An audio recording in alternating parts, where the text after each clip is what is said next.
మొత్తం ఉమ్. వీళ్ళంతా పేదలే కదా సార్, మ్యాక్సిమం పేదలే. ఉమ్. ఈ ఏరియాలో ఒకళ్ళు కాదు సార్ నాకు పరిచయం. అలాగే థర్డ్ జనరల్ జనరల్ వాళ్ళకి Transgender అందరికీ వాళ్ళకి. పెంచాను. ఉమ్. జిహెచ్ఎంసి ఎంప్లాయీస్ వర్కర్స్ ఉంటారు, వాళ్ళకి చేశాను. రోడ్డు మీద దిక్కులేని వాళ్ళు ఉంటారు హాస్పిటల్ ముందు, అక్కడ వాళ్ళకి, అంటే నిరంతర ప్రక్రియ అది. పురోహితులకి ఈ మొత్తం ఏరియాలో ఉన్న దేవాలయాల్లో ఉండేటువంటి పూజారులు. పురోహితులకి పూజారులకి అప్పుడు వర్క్ లేదండి. ఉమ్. ఎవరు అసలు చావునే చూడకపోతే తద్దినం ఏం పెడతాడు, అవును. పూజ ఏం చేసుకుంటాడు, ఇక రెండో మనిషి ఉంటేనే భయం కదా. అవును. అలాంటి పరిస్థితిలో వాళ్ళందరికీ కొన్నాళ్ళు అలా చాలా అట్లా చేసాం. డబ్బు రూపంగా దాదాపు ఒక చాలా ఉన్నాయి, ఒక 1000 వరకు నాకు రికార్డ్ అయ్యింది. ఉమ్. 1000 ఫైల్స్ రికార్డ్ అయ్యింది.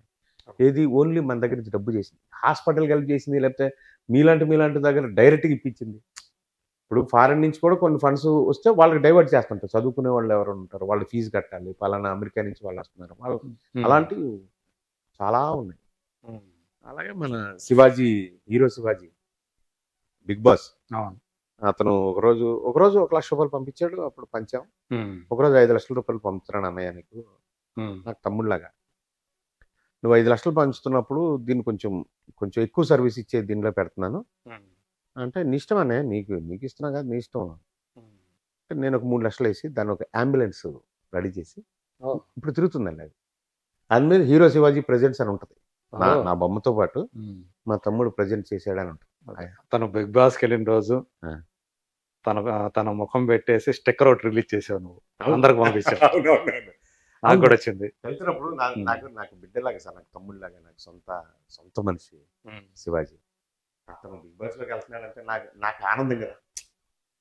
సో అది కోరుకుంటున్నా విజేత కావాలని. డెఫినెట్ గా అవుతాడని నమ్ముకున్నా. అతను ఫైనలిస్ట్ అయితే గ్యారంటీ, ఆ?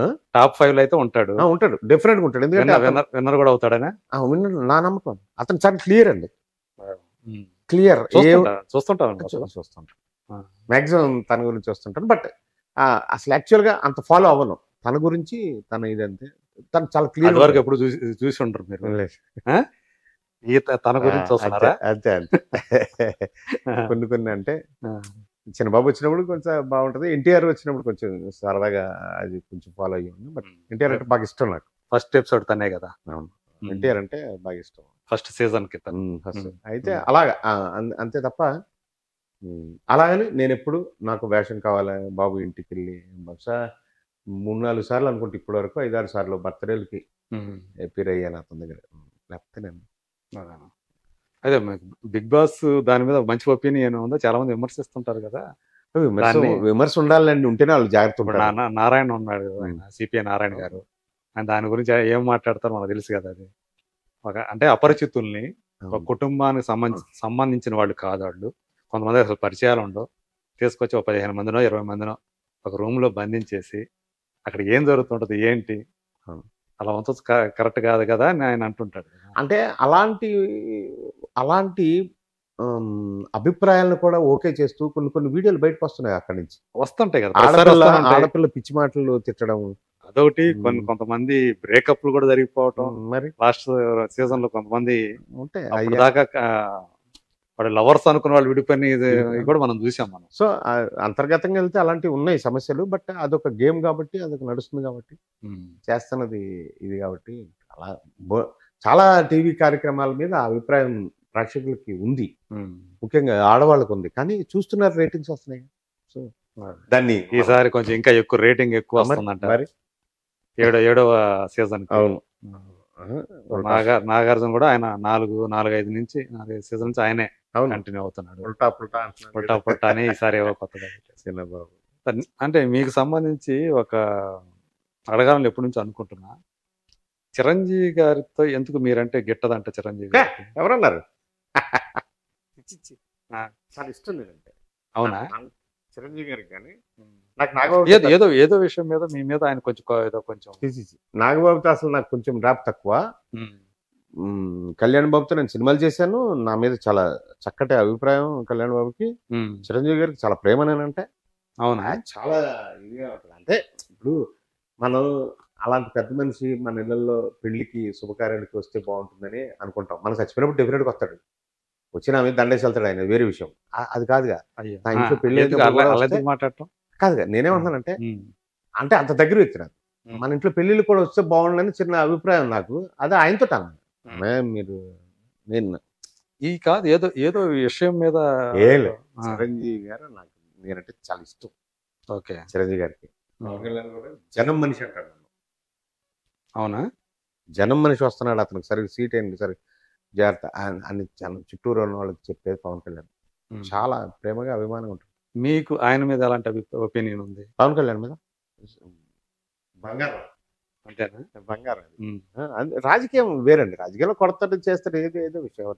సీట్లో ఎవరున్నా కానీ రాజకీయంలో మేము వెళ్ళి దండం పెడతాం, ఎందుకంటే నాకు పేదవాళ్ళు ఉంటారు. పవన్ కళ్యాణ్ గారికి నేనంటే ఎలాంటి ఇష్టం అంటే, ఆయన హైదరాబాద్ మెయిన్ ఆఫీస్ ఓపెన్ చేసినప్పుడు 19 మంది గెస్టులను పిలిస్తే, 19 మంది మాత్రమే గెస్టులను పిలిస్తే అందులో కాదంబరి కిరణ్ ఒకడు. ఏది ఆఫీసు?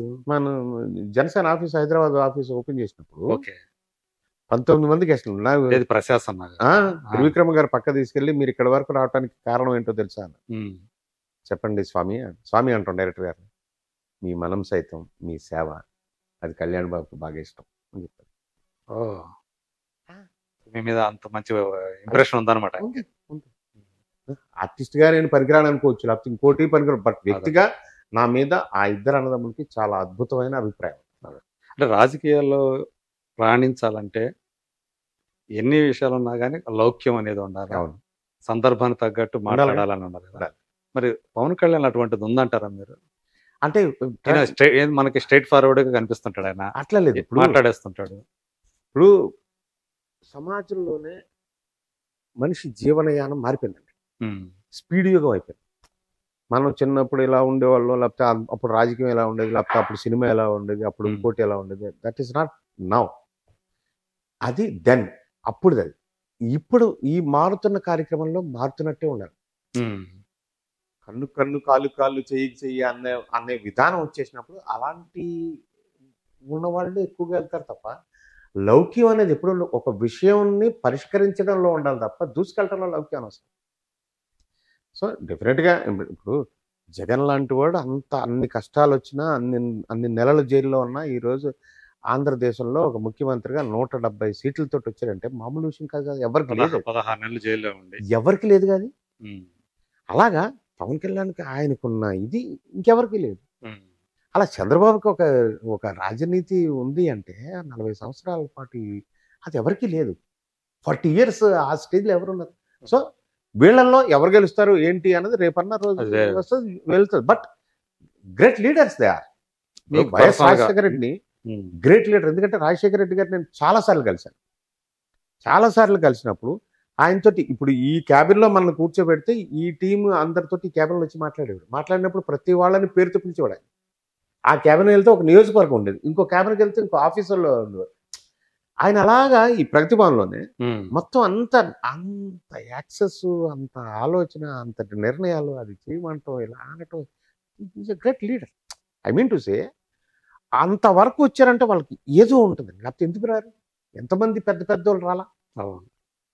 ఇప్పుడు రాజగోపాల్ గారు వచ్చారు, ఎంతో పెద్ద నాయుడు, వెళ్ళిపోయాడుగా, లేడుగా. అలా సో ఆ స్టేజ్కి రీచ్ అవ్వటానికి కొన్ని స్టఫే ఉంటుందండి, కొంతమందికి ఉంటుంది. అలాంటి నాయకులు అంటే చూద్దాం, కొడతారు. చంద్రబాబు నాయుడు గారి ఇష్యూ వస్తే, ఆయన జైల్లో ఆయన వేస్తున్నప్పుడు, జైలుకి వెళ్ళినప్పుడు సినిమా వాళ్ళు సరిగా స్పందించట్లేదని కొంతమంది మాట్లాడటం అవన్నీ జరుగుతుంది. సో చంద్రబాబు నాయుడు గారికి సినిమా వాళ్ళకి ఏం సంబంధం? అది రాజకీయాలు కదా, ఇది సినిమా వాళ్ళు ఎందుకు మాట్లాడాలని కొంతమంది అంటారు. కొంతమంది 2-3 మాట్లాడారు, వాళ్ళే మగాళ్ళు, చంద్రబాబు నాయుడిని అట్లా చేయటం అనేది కరెక్ట్ కాదు అన్నవాళ్ళు మగాళ్ళు అన్నట్టుగా, మిగతా వాళ్ళు గాజులు తొడుక్కున్నారు అన్నట్టుగా మాట్లాడటం మనం చూసాం. సో మీ వ్యక్తిగతంగా మీ ఒపీనియన్ ఏంటి? అంటే స్పందించారా సినిమా వాళ్ళు? ఆయన దాని మీద ఎందుకు స్పందించాలి? దత్తు గారు సినిమా కాదు, దత్తు గారే ఒక సినిమా. KS Rama Rao, what is KS Rama Rao? ఆయన ఓపెన్ స్టేట్మెంట్ ఇచ్చారు కదా. అవును, అట్లే లేదు సార్, సినిమా వాళ్ళు చేయాలి అంటే సినిమాకి దురదృష్టం ఏంటంటే, ఒక ఇన్సిడెంట్ సమాజంలో జరిగినప్పుడు వెంటనే సినిమా మీద పడుతుంది. అంటే ఆయన సినిమాకి చాలా చేశాడు, సినిమా పరిశ్రమకి, సినిమా వాళ్ళకి చాలా చేశాడు, అట్లాంటిది నిజానికి అలా ఉన్నప్పుడు ఎవరైతే లబ్ధి పొందారో వాళ్ళు బయటకు వచ్చి మాట్లాడాల్సిన అవసరం ఉంది. ఆయన వల్ల ఆయన వల్ల లబ్ధి ప్రభుత్వం పొందితే, వల్ల. ఇప్పుడు నేనున్నా సార్, ఉమ్, నేను బయటకు వచ్చి కారు గుర్తు కొట్టేందని నేను ఎందుకు చెప్తున్నాను? నా పేదవాడు లబ్ధి పొందాడు ఈ ప్రభుత్వంలో. రేపు పొద్దున్న ఇంకో ప్రభుత్వం వచ్చింది అనుకోండి, ఇంకో వ్యక్తి వచ్చాడు అనుకోండి ఆ ప్రభుత్వంలోకి, అతను చేసే సేవను బట్టి కదా నా రెసిప్రికేషన్ ఉంటుంది. ఉమ్, అలాగా నిజంగానే వాళ్ళ వల్ల, ఆ నాయకుడి వల్ల నిజంగానే లబ్ధి పొందిన ఒక వ్యక్తి ఇంట్లో కూర్చుంటే మాత్రం అది దుర్మార్గం. అదే. అందుకని నన్ను ఎవరు టీఆర్ఎస్ ప్రభుత్వంలో ఎవరైనా పిలిచి నువ్వు ప్రెస్ మీట్ పెట్టాను ఎవ్వరల్లా. ప్రతి ఎలక్షన్కి ప్రెస్ మీట్ పెట్టే ఏకైక సినిమా వాడు కాదంబరి కిరణ్. టీఆర్ఎస్ ప్రభుత్వం ఉమ్, కారు గుర్తు కొట్టేయండి అని చెప్తాను. నాకు ఒక్కడే, నా తలసాన ఒక్కడే, అన్నయ్యకి ఒక్కడికే వేయండి అని చెప్పేసి కదా అక్కడికి వెళ్ళి. అదేలే. బట్ ఆ ప్రేమ ఉంది కాబట్టి ఆయన నియోజకవర్గంలో ఎక్కువ రోజులు తిరగటం, తలసాని సాయి కిరణ్ నియోజకవర్గంలో ఎక్కువ రోజులు నాకు ఇష్టం. వాళ్ళు నా మనుషులు, నా